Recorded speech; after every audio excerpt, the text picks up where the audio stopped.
Welcome to episode 3 of Market Movers. I have this guy that probably nobody knows. Unless you're in the real estate industry, then you should know him. And if you don't know him, you may be behind.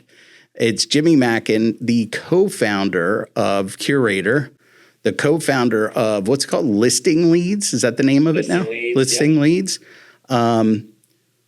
Old school, what was it called? Old school speaker at, what was the old thing? Man, well, first off, I cannot believe the extensive research you have done for this podcast, Kirk, okay? No, I just lost the memory of it. Dove was in it. All the guys were in it. It was like back in the blogging days before that. Inman Next. Yeah, we went on tour for Inman Next. We were teaching how to use Facebook for the first time. Yes. And so for your audience who watches this, I've been in the real estate industry now for 15 years. Started a couple companies in the space, continue to start companies in the space. And, I'm just incredibly grateful to be in the real estate industry. I fell into it like many people, Kirk, and then I have fallen in love with the industry and the people and the businesses. And it's been just an incredible experience for me. Yeah. Everybody's fallen in love with you. Jimmy's like the nice guy. Like you're just known as like the nice guy. You're known as the expert in everything digital. You're known as everybody's like tactic guy with listing leads. I mean, if that's overly simplified, but I mean, a bunch of us use those tactics every day. So, I mean, Jimmy, number one, it's fantastic to be with you because we've been friends for a long, long time. And it's just nice to talk to people that I like that are in the industry. And I feel like I'm blessed to know people all over, even from my little town of Malvern, Pennsylvania, next door to Westchester, where our other friend, Steve Passanelli, lives. So it's another big name. But and of course, you and Chris were always very good to me and always good people to be associated with. And, I'll always remember walking down. We were in New York City. We were walking down. We were getting pizza. Remember that? We were getting pizza and I was talking to you and you're like, well, I speak here and I do this. And I was asking you all these questions and you were just like, I was like, man, this guy really hustled to get a start. And this is somebody that nobody knows about. And then what was it? 3 months later, we were in Boston and then I had dinner plans with you. So I couldn't have dinner with a bunch of other people that people would love to have dinner with. And then all of a sudden we're having dinner and everybody's trying to hire you and you told them all no. Remember that? That was when Curator started. So, and now the news was a week and a half ago or whatever that you sold it, right? You and Chris sold it. Yeah, we sold our stake in the business to our original co-founder, and that business was a great business. We ran that business for 12 and a half years. Yeah. And the irony of that business is we started that as a software and service business. With about $400 each invested in the business. And I think by the time that we sold the business, it did a lifetime revenue of north of $100 million. No way. Really? Wow. It was unbelievable. A bigger surprise to us than anybody else. And, the irony of that business is that there's the amount of people that we had a chance to build a deep connection with, and the amount of people in our community who develop relationships outside of us was truly extraordinary. And so it's just been really rewarding and fulfilling to see so many of our early clients who took a flyer on us because we didn't know what we were doing, and some of our later clients who have just gone on to be the top agents in the industry, bar none. And so if you could think of a top agent, chances are we work with them. And that's been a lot of fun for us as an organization. But as I turn the page in that company and I move into this next chapter, I'm certainly taking a lot of the lessons I've learned with me as we go build more stuff. Nice. So listing leads, what's going on with that? I mean, I'm a client of that. I'm trying to put all of those things into play. Embarrassingly enough, I don't know how to use Canva efficiently enough to get some of those things done. Well, there's a way to solve that problem, Kirk, which is it's called. Do you have a pen and paper handy? I'll give it to you right now. It's a good pro tip. It's called Google.com. Okay. You hit me with the oldest of the old ones there. It's just like, how do you use Canva? Google it. No, Go ahead. sorry. Remember one time we were on a call and you had me talking about trying to do something. There was a bunch of Curator people and they asked like a question. I was like, oh, I use Lori 2.0 for that. And you're like, Kirk, no, you can't say that. People are going to think Lori 2.0 is a thing. It was just like my assistant, at the time. Yes, it was. Yeah. So to answer your question, listing leads, to give you some context, I built the business for 12 and a half years. And then when I stepped down as CEO now 9 months ago, prior to selling my stake in the business, I made kind of a mission to kind of get back to building. I'm a builder, I'm a creator, I'm a product guy, I'm a marketing guy. I like innovation. When you run a business for a really long time, you get sucked into OKRs and meetings and operations. And there's not a lot of fun in that. There's not a lot of excitement in that. And so I'm 39 years old, and I knew going into my 40th birthday, coming in 25, I wanted to make the transition from being a business owner to an owner of businesses. And so listing leads represents that first step of a first business that I'm creating for the purpose of scaling. And that business has exploded. We have thousands of subscribers now. It's the fastest growing real estate membership site in history. We'll probably end up ending with about 3,500 subscribers, paying subscribers by the end of this year. It is an incredible business from all respects.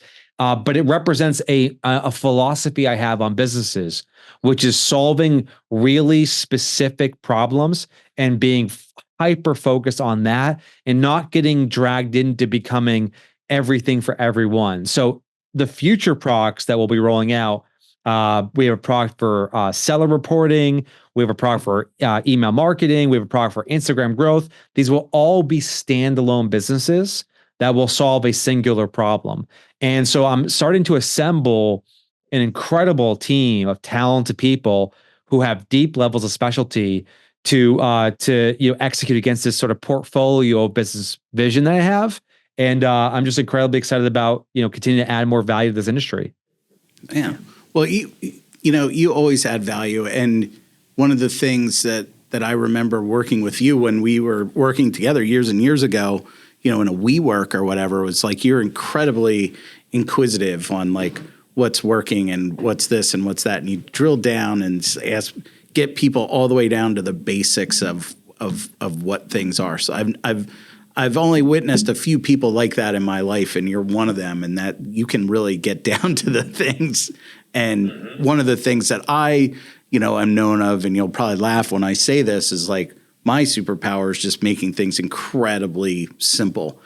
Even sometimes so much I want to do that it can be impossible. But that's what I'm really into. But that's what I see with the product. So a lot of the people that know me that might see some of this cut up online or watch the whole thing or whatever, besides my thousands of industry friends, they're going to be in like the consumer space. So when you sit there and you say, okay, Kirk, you're a client. I'm actually a client of Listing Leads. I've been a client of Curator. What do you think my clients are getting out of you through me?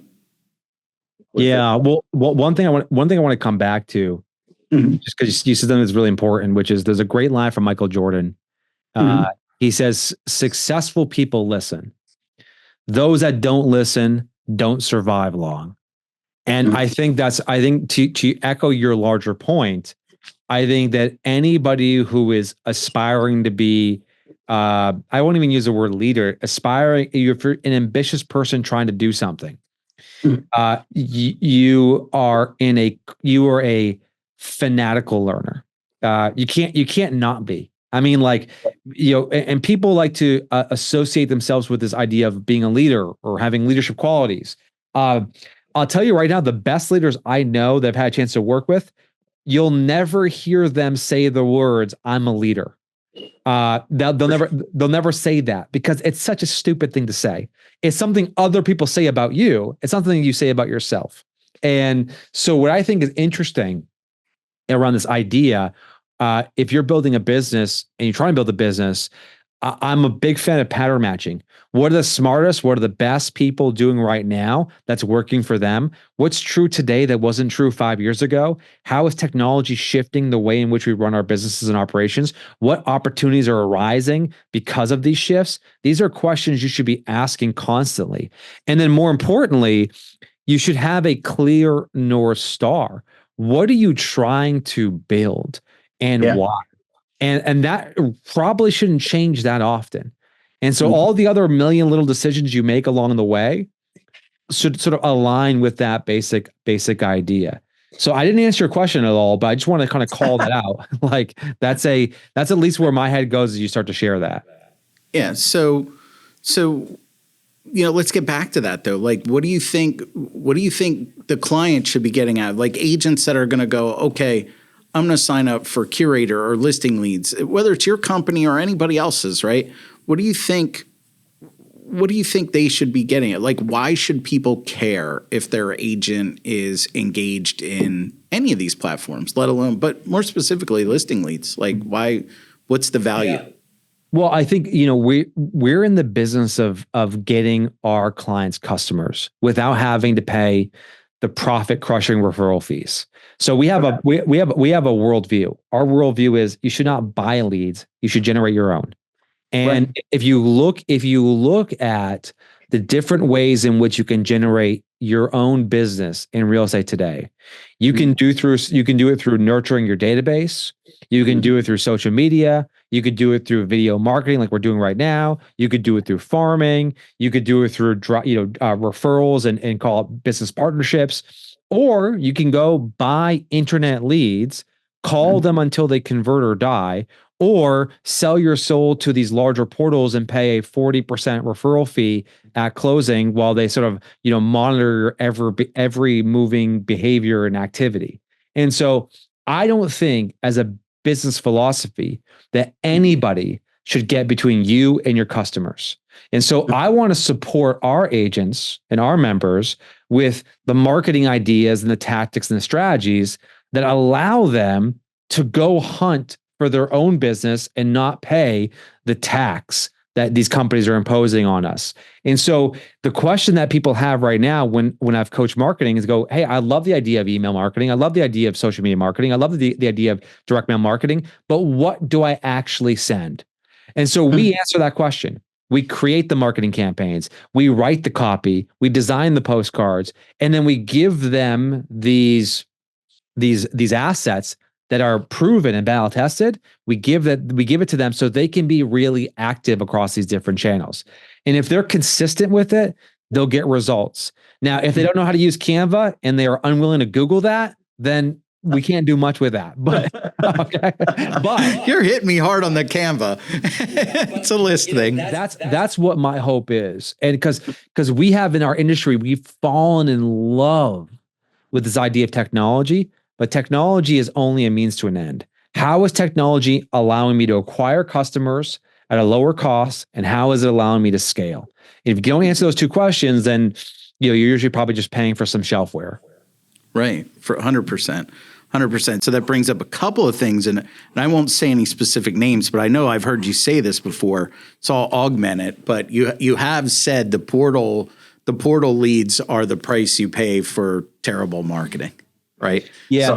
I've said Zillow is a tax you pay for being bad at marketing. That's what I've said. Okay. I was trying to soften that. But people get really mad. Listen, by the way, it's okay. I will never get mad. No, I got a lot of friends who use Zillow Flex and a lot of friends who buy Premier Agents, and they generate business from it and they get revenue from it.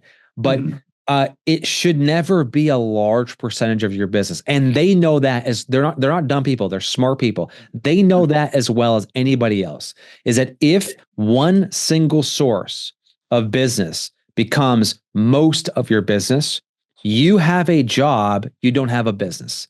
And your job is to serve at the feet of your master, which was formerly Rich Barr and now it's this dude Jeremy, I guess. And that's and by the way, Zillow, like I don't blame Zillow. I'm not this anti-Zillow person.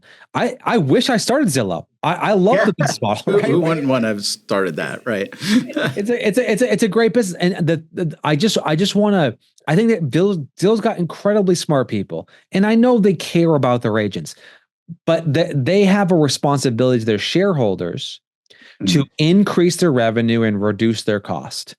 Yeah. And so that means the incentive model is designed where they have to charge more and pass on more of the operational expense to their partners. So meaning that Zillow used to call and qualify the leads that came in and hand them off to agents, but that's a cost center, not a profit center.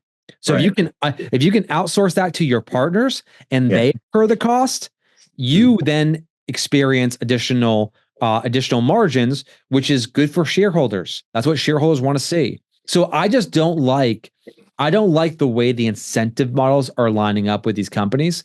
They're not bad companies. They're really smart people. Lots of really good agents use it. But I am just a champion of getting your own customers and not letting anyone get between you and your customers. So where you're concerned about the agents, I'm concerned about the consumers, right?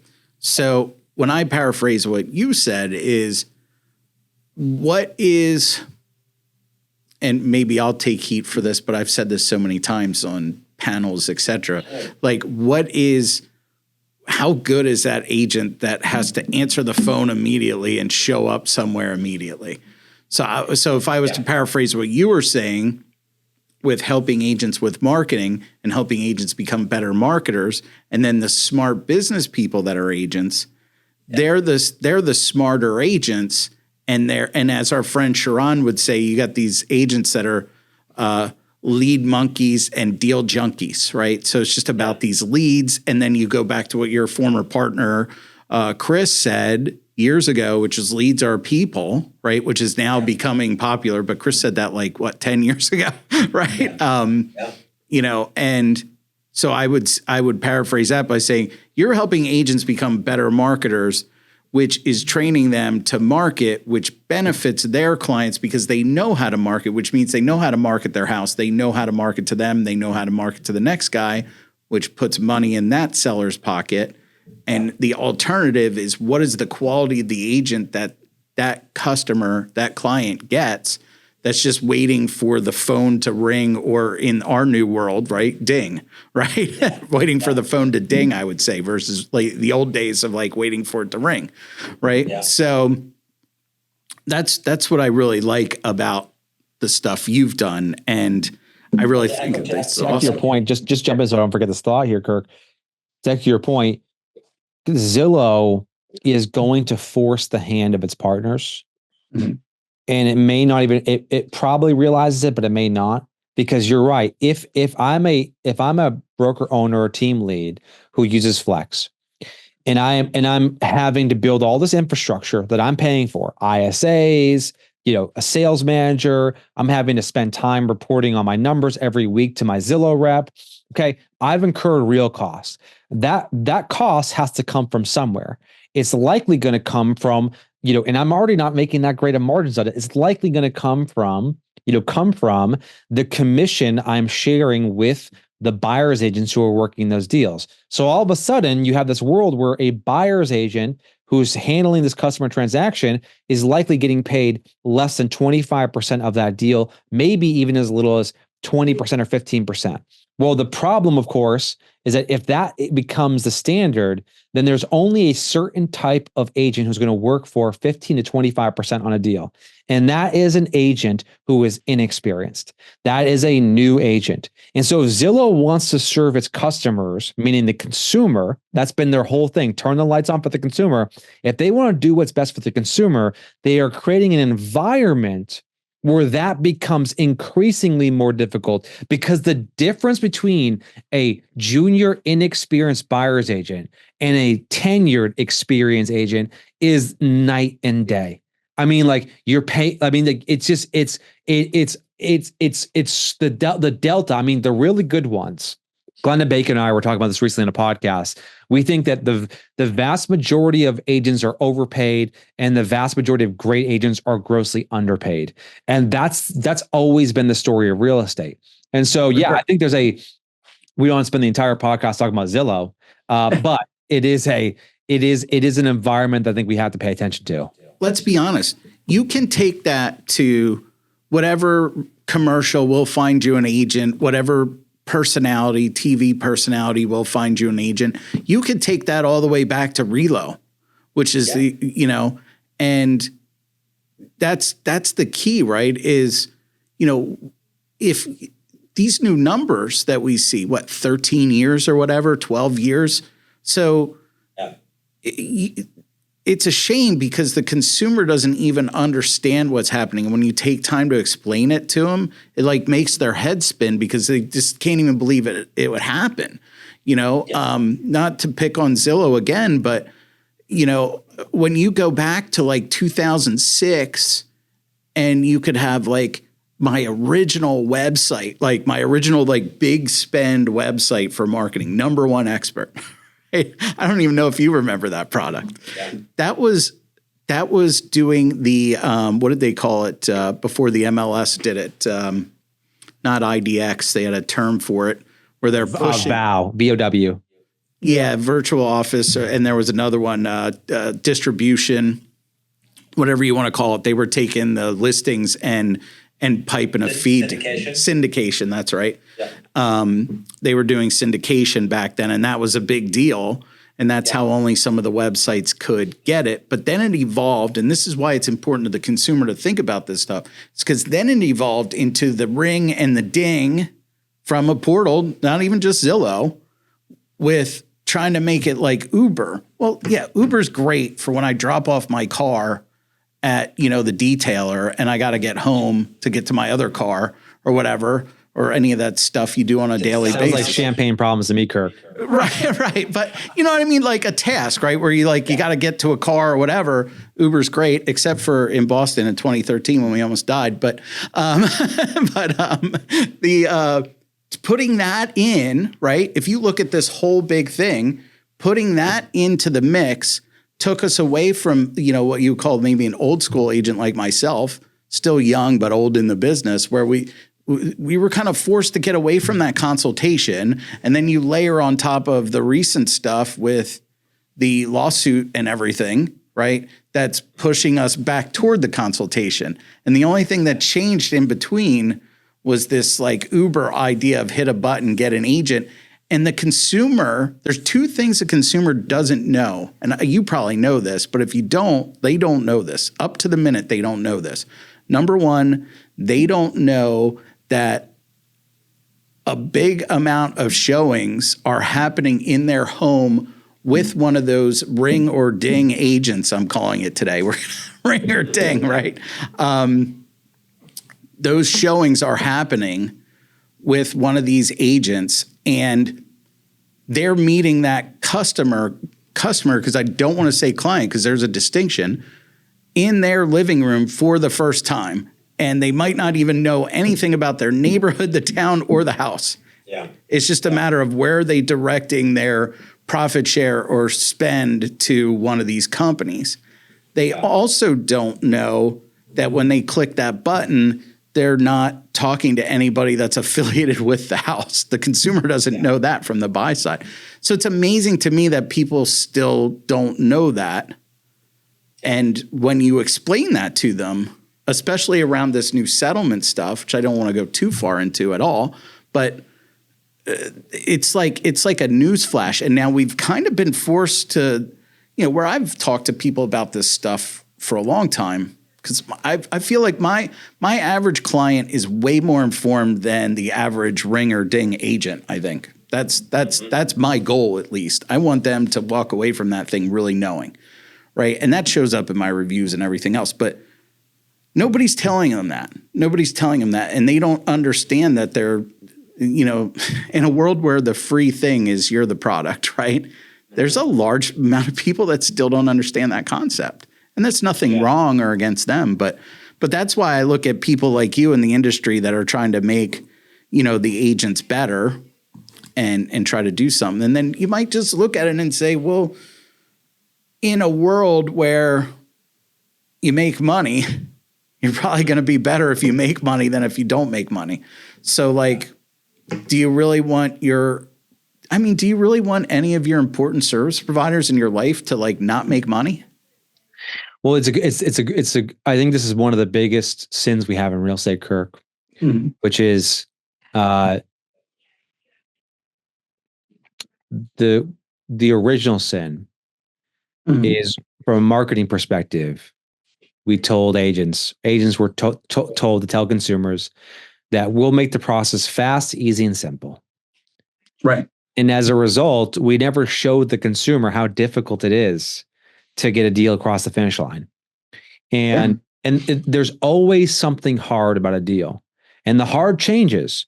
So as an example, in 25, the hard might be selling the house within a reasonable time frame. As days on market start to sort of steadily increase, and if interest rates don't really come down that much, we should fully expect there to be a more balanced market where homes are sitting on the market for 4 to 6 months. That's totally reasonable across many parts of the country. Talk about South Florida. See what's happening in that. Any one of these pandemic cities that pulled all the inventory forward and all the sales transactions forward, they're having this sort of reckoning moment now where homes are sitting on the market. Look at Phoenix, Arizona. Phoenix is going through a market where some homes are selling quickly, but many homes are sitting in the market for quite some time. In fact, the number of expireds, which sort of reflects, I think, a more of an accurate sentiment of like how sellers are feeling about the market, the number of expires has doubled in the last 12 months. And I've predicted it's going to probably double or triple again in 2025.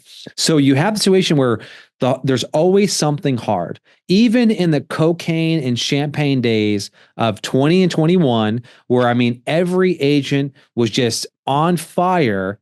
I mean, the hard part was getting inventory, because inventory was like, that was once you got a house, it was good. You're sold, it was done. You had buyers, no problem. And so there's always a hard part of the transaction. Sometimes it's hard to find buyers, sometimes it's hard to find sellers, and that evolves and shifts over time. And so therefore, we have to be nimble and flexible with our strategies to ensure that we are not trying to change or fight against the market. The market does not have feelings. We don't have to defend the market. The market is the market. And so really smart business owners in this space recognize they just have to decide what type of surfboard they want to get to ride the types of waves that we've got. So sometimes it's a buyer's market where we got to be more focused on attracting and servicing buyers. And there's plenty of inventory, which, again, many examples of that already in the US. Look at high-end luxury condos in South Florida. They've got like 3 years of supply right now. They're good. So if you're in that market, it ain't about listings. It's about quality buyers, or it's about well-priced listings, a subset of listings as an example. And so you just have to recognize that, like, there's one of my mentors from afar. It's a guy by the name of Scott Galloway, who prolific author, wrote a handful of books, The Big Four or The Four, Algebra of Wealth, Post-Corona. He runs a podcast called Pivot and Prof G Markets. And I've been following for about a decade. And he talks about this idea. He goes, markets will always trump individual business performance. It's like, correct. Yeah. It's like, so like you could have, if you could have the best strategy in the world, but if you're fighting against a market, you're getting crushed. And so I just think about that, like, know your market really well, know where there are the waves, and catch those waves. Don't try to create your own.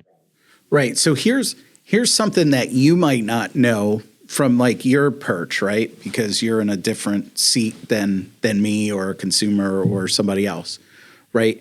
Is I'm talking a lot about positioning, and it's more than just price. So we're seeing like so many convergent things happen, right? So you look at a market like my very local market of Malvern, and you see stuff that technically should not be sitting, but it's sitting. So you've got seasonality, which we didn't see for years. People didn't even know what it was. Then you got to overlay it with 75% of the agents weren't around before 2013. And that's when the market started going up. Remember, we were all there. Then you overlay it with, like, specifically in my neighborhood, where there's a lot of good, bad, or indifferent kind of not in my backyard kind of stuff, overlaid by a lot of environmental stuff. We're like a little bit California here because of all the history in regards to where I'm at.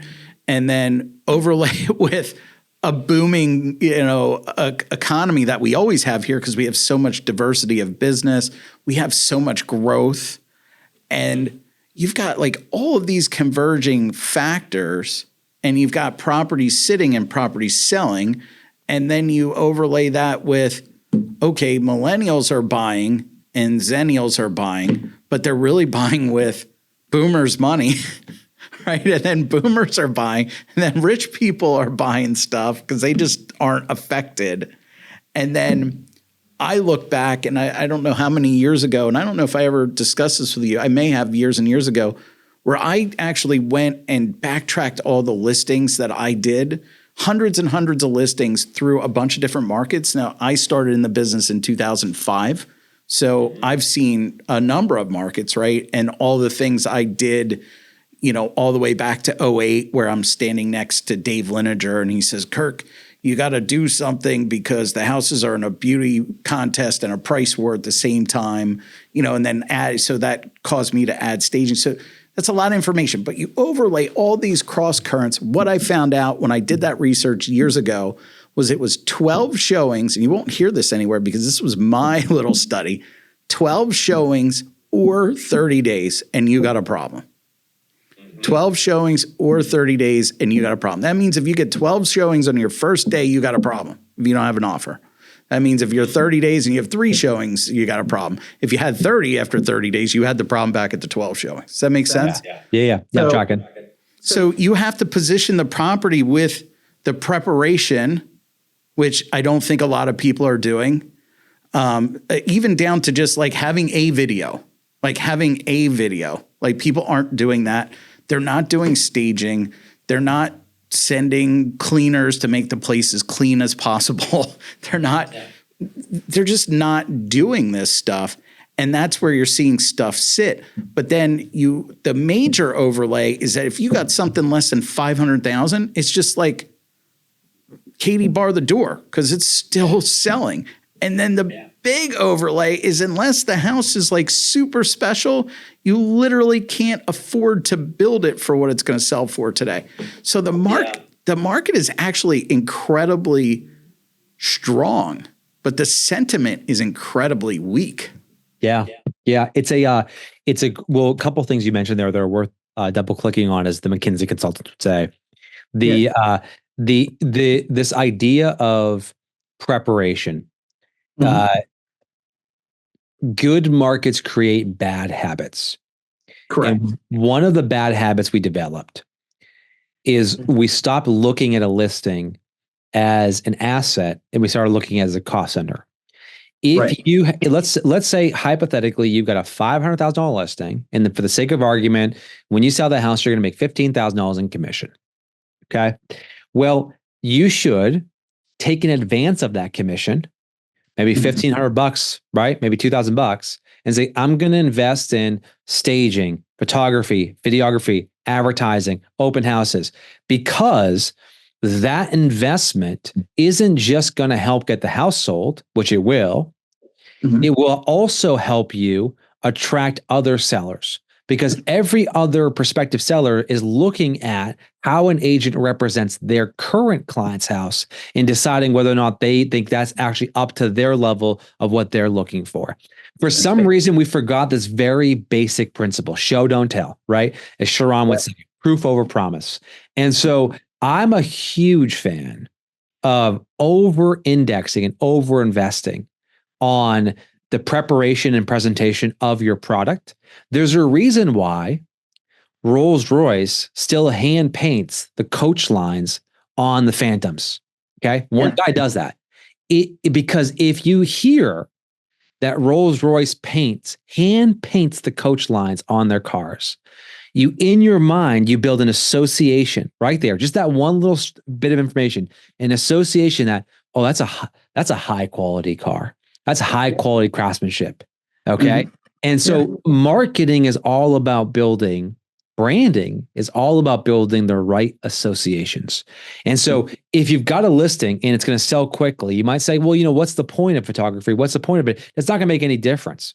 I've heard people say this line before. It drives me crazy. They go, and this is consumers and agents. I know what you're going to say. Go ahead. They say the price sells the property.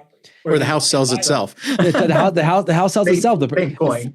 It's like the house sells itself. The price, and my whole thing is, the price sets the floor, the agent sets the ceiling. And so a really good agent will come in and through preparation and marketing and packaging and positioning and photography and advertising, they'll lift the price of that property up because they'll create desirability around that house. P.T. Barnum has a great line. Yeah. It's a line I'll never forget. Every marketer knows this line. Nothing draws a crowd quite like a crowd. Yeah. And so that's our job as marketers and as agents, is to create this kind of excitement around our listings to help our clients sell for the most amount of money in the shortest amount of time.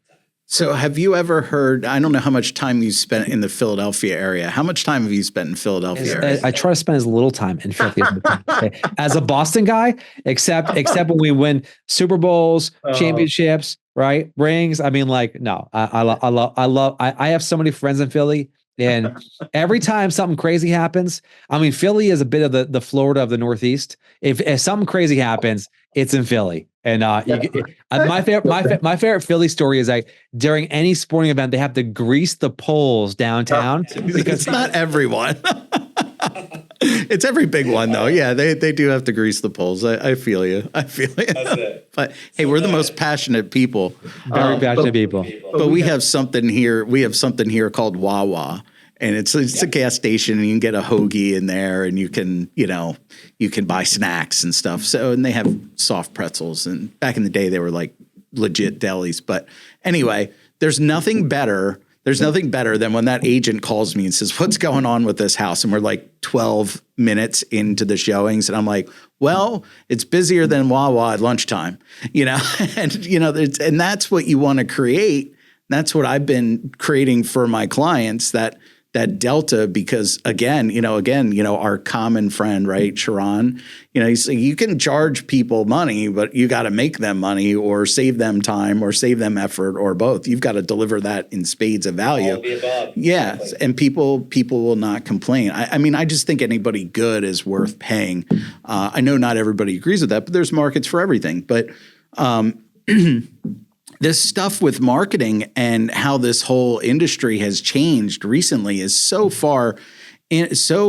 interconnected. And I think it's the only story that's not told. I mean, I look at this business and I go, I got years to go, right?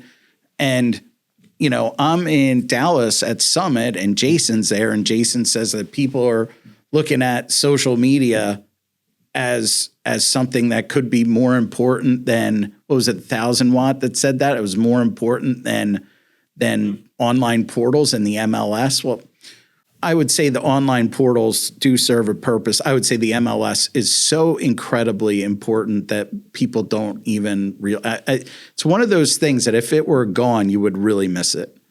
I have some really big thoughts around that. I mean, the MLS is, depending on who you ask, the MLS is either a godsend or it's a cartel.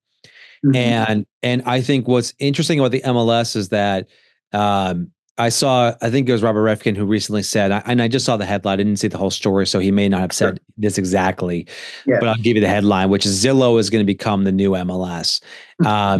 Now, I don't know what that even really means. Because I know what it looks like. All you got to do is go to New York City, and that's what it looks like. So however New York City operates is how that would operate in that world.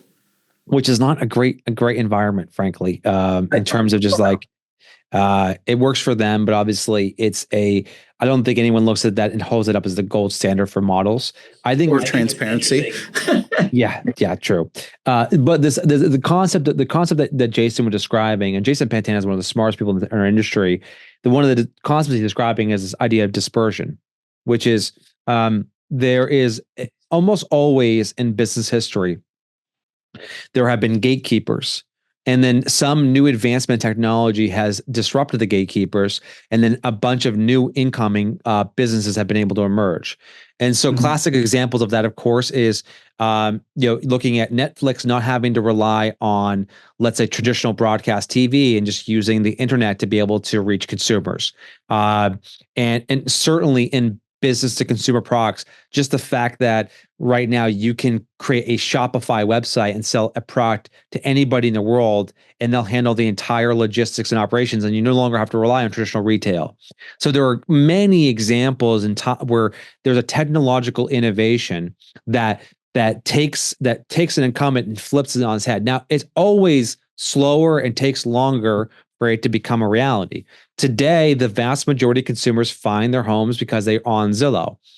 If there is if we erode unclear cooperation and we get rid of like some of these rules that kind of create some transparency in the industry, and the market gets fractured up like Europe is right now, it will be the Wild West.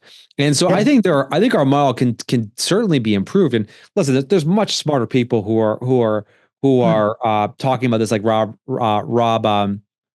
what's his name? I keep forgetting the name on. Can you say Rob Hahn? Yeah, thank you. Who's talking about this? Brian Barrero from 1000 Watts talking about this. I mean, plenty of really smart people who are sharing this. I just don't think the industry benefits from becoming a walled garden. And I think we have to prevent that for the sake of the consumer and for the sake of the industry. Yeah, I just look at it and I think it's like one of those things where, you could draw parallels to so many things where you just like, you don't know how good you have it until you don't. One of those ideas, as far as the consumer. And the one thing that I really, will say that I don't think is really all that controversial. I think it should make a lot of sense to people, especially people that have, some kind of sense of markets, is if you destroy the cooperation of so if you have two people that won't cooperate no matter what you do, but you got to get them to cooperate, Jimmy, what do you think the number one thing you could do to end that would be? So you got two people who you want to cooperate, but they won't. And you got one last ditch effort to get those people to cooperate. What do you think you could add to that equation to get them to cooperate? Well, transparency on both sides. That's one option. So like if the buyers and the sellers that are being represented by those individuals are aware of why there's an issue, then that's one thing that would certainly maybe align it. But I think ultimately comes down to, like Charlie Munger would say, the way you get people who don't want to cooperate is to align incentives. That's kind of the only way. So I would say money, right? Which is that's a perfect Kirk Simmon, right? Like incentives just turn into money, like simple, right? So you take away the money in the cooperation, right? In the real estate industry, right? Which is essentially kind of what we've done. And you take away the basic shred, or maybe the last shred of cooperation amongst the agents. Yeah. I'm not sure if that's good or bad, but like real estate's the only business where the competitors have to cooperate. One of the few businesses, right? Lawyers tend to actually do it too. That's true. But they oftentimes do because they're incentivized. They may be incentivized not to cooperate, right? You know what I mean? Because they're on the billable thing. So I'll give us to you in closing here, Kurt, as we wrap here. I think from my perspective, as we look into the future of real estate, I think there's never been a better time to be a great agent. If you have this mentality, like we said earlier about the Michael Jordan quote, it's those who don't listen don't survive. You should be flexible. You should be learning. You should be growing. You should be optimistic and excited. I mean, like you should have a black lab mentality, as my buddy Chris would say. Like there is so much. There's so many really good things happening in our industry that like the fog that's kind of surrounded us over the last 3 years is finally starting to lift. And so I just feel like right now this is a perfect time as an agent you have permission now to reinvent yourself, and you should take advantage of that. Jimmy, that's exactly what I've been doing.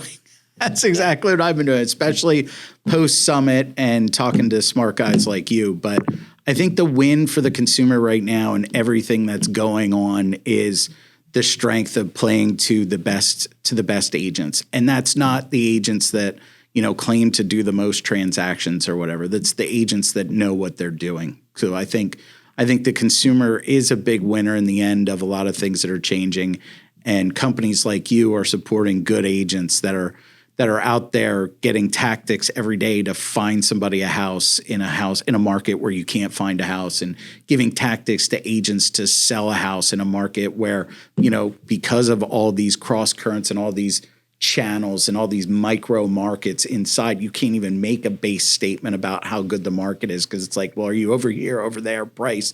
Yeah. Guys like you are helping guys like me really do a great job for clients and continue to do so. But I do want to say thank you for spending time with me. It's been a long time since we talked this long, and I'm glad I could share it with other people. And I'm just grateful to know you in the industry of all the people I know. That's it. Kirk, big challenge for 2024 is figure out how to use Canva, my friend. That's it. That's my big challenge for you. All right. Or hire somebody. See you later, man. Thanks so much. See you well.